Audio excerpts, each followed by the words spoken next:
guys, welcome back to my channel. My name is Maddie and today I'm going to be giving you my October wrap up.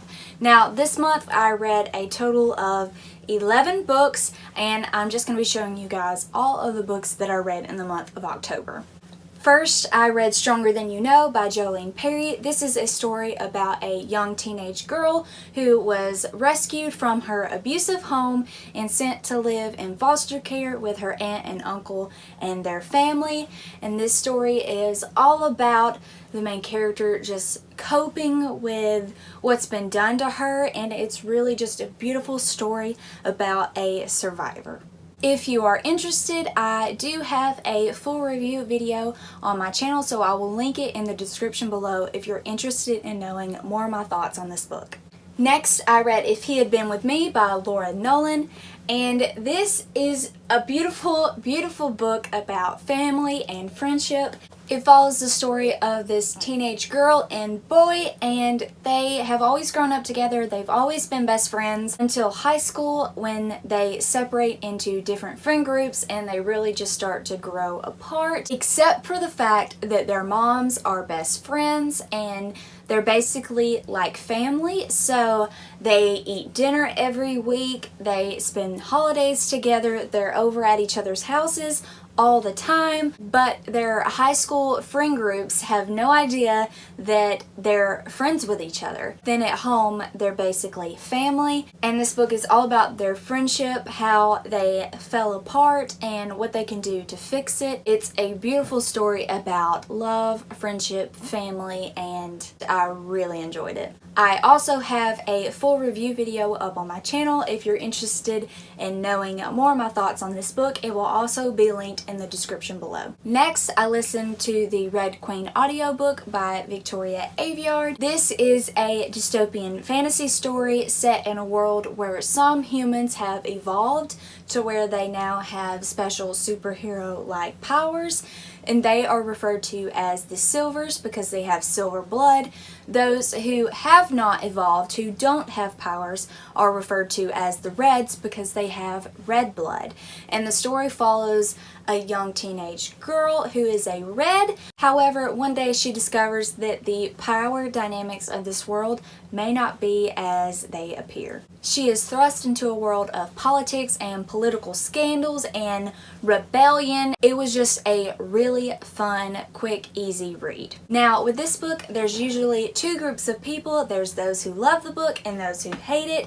I fell somewhere in the middle, but I leaned more towards loving it rather than hating it. Most people's biggest complaint about this series is it's very tropey, and it really was very similar to pretty much every dystopian that's out there.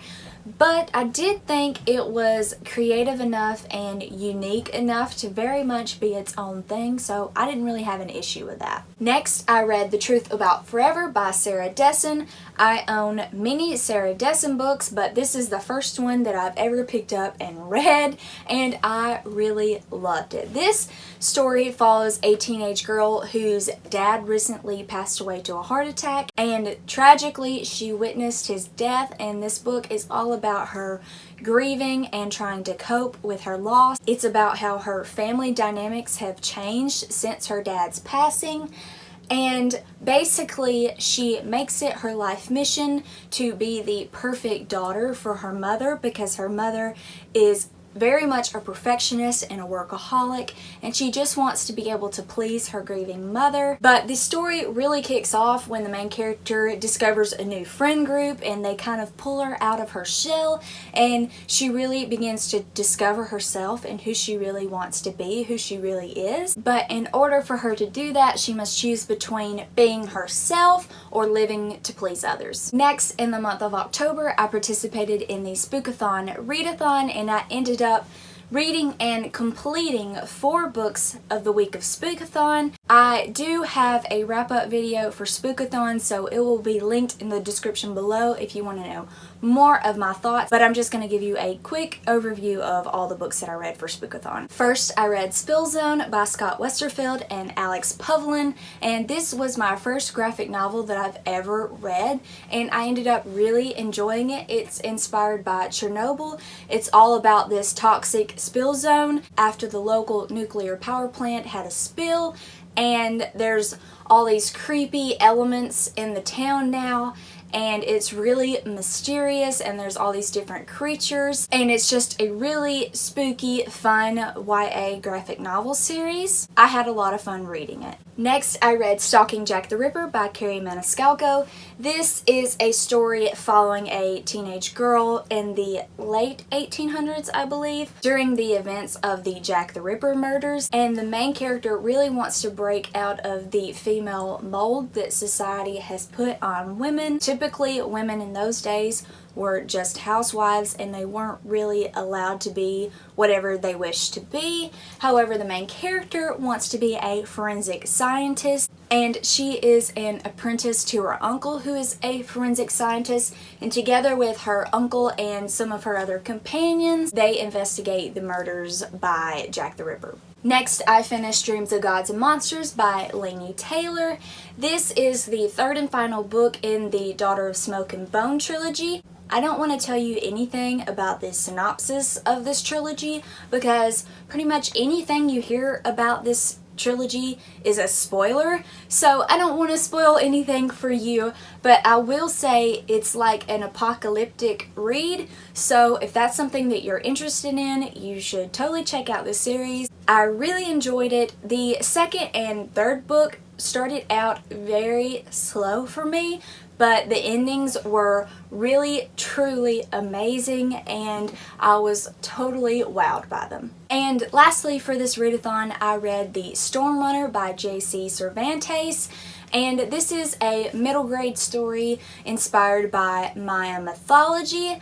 It is a Rick Riordan Presents book, and it's not quite to the same standard as a Rick Riordan book, but I did really enjoy it. It was a lot of fun, so if you enjoy reading middle grade, I think you should check this one out. After Spookathon, I read Kingdom of Ash by Sarah J. Maas.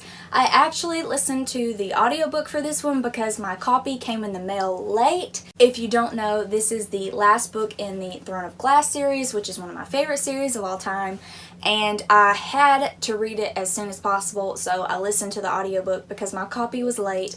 But now that I do have the physical copy, I am going to be rereading it. The plan is to slowly make my way through it through the month of November. I will probably take my time on it just because I have already listened to the story, so I know everything that's going to happen, but I do feel like I missed out on a lot of the little details in the story, so I do want to reread this. I forgot to mention that I do have a full review up on my channel for this book as well, so it will be linked in the description below. Next, I read The Broken Vow by Scott Westerfeld and Alex Povlin. This is the second book in the Spill Zone graphic novel series. I really enjoyed this one. I didn't like it as much as the first book, but I still thought it was a lot of fun, and I will read more if there are new installments in the series. Lastly, for Halloween, I decided to pick up my Edgar Allan Poe collection and read a short story from here. I ended up reading The Mosque of the Red Death. It was quick, it was mysterious, it was creepy, and it was the perfect read for Halloween. I would have read more from here, but I just ran out of time, so yeah. But I will probably be picking up this again and reading some more short stories in the near future because I really enjoy myself. I do really like Edgar Allan Poe, so I want to get to more of his works. Alright, those are all the books that I read in the month of October. If you want to know more of my thoughts, I do also run a book blog. It's called madisonstory.com. It will be linked in the description below. It always is. I try to write a review post for every book that I read, so if you want to know more of my in-depth thoughts on all the books mentioned in this video, you should totally go check out my blog. That is it for this video today. If you like this video, please give it a thumbs up and subscribe to my channel if you want to see more bookish content by me. Let me know in the comments down below if you have also read any of the books mentioned in this video, and let me know your thoughts on them. I hope you all have a wonderful day, and I will see you in my next video. Bye!